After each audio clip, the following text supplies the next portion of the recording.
The latest public data has left an anti-euthanasia advocate believing the all-time Canadian assisted death total has now surpassed 60,000.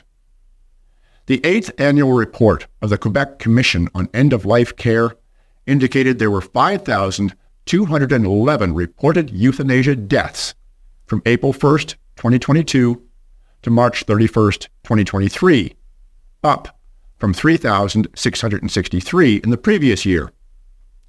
This brings the all-time total of reported euthanasia deaths to 15,997 in Quebec alone. This 42% increase in Quebec euthanasia deaths in 2023 meant it comprised 6.8% of all deaths in the province.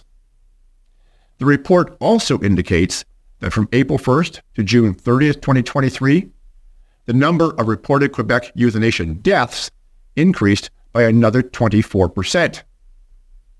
The findings were reported in a blog post by Euthanasia Prevention Coalition Executive Director Alex Schadenberg.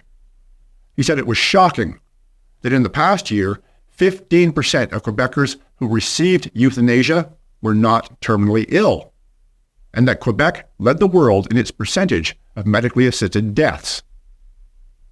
Wrote Schadenberg, based on euthanasia data from Quebec, Ontario, and Alberta, I predict that there were approximately 16,000 Canadian euthanasia deaths in 2023 and more than 60,000 euthanasia deaths since legalization. There were 13,241 Canadian euthanasia deaths in 2022, accounting for 4.1% of the national total. Schadenberg says that euthanasia is out of control in Canada and cited some headlines from 2023 to back his case.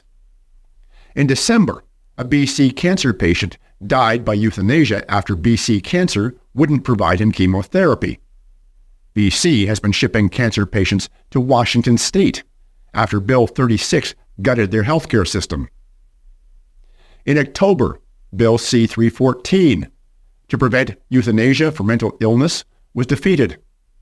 Also in October, Health Canada reported that 13,241 assisted deaths in 2022, representing 4.1% of all deaths. In August, a Vancouver woman was offered euthanasia as a treatment during a mental health crisis. In July, a Canadian military veteran slammed the Canadian government for the euthanasia deaths of veterans with PTSD. In June, a Canadian quadriplegic woman was approved for euthanasia as she waited for approval for disability benefits to enable her to live. Also in June, Dying with Dignity launched a campaign to force the Delta Hospice Society in BC to provide euthanasia. By December, the BC government expropriated property from the Catholic Hospital to build a MAID facility next to the hospice, while stealing their facility without recompense.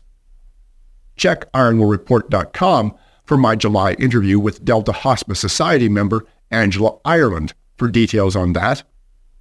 The interview is titled Dealing Death, the Culling of Canadians. In January, a Vancouver doctor euthanized a man who was deemed to be incapable of consenting. In February, Canada's Special Joint Committee on Medical Aid in Dying issued a report calling on Parliament to extend euthanasia to mature minors.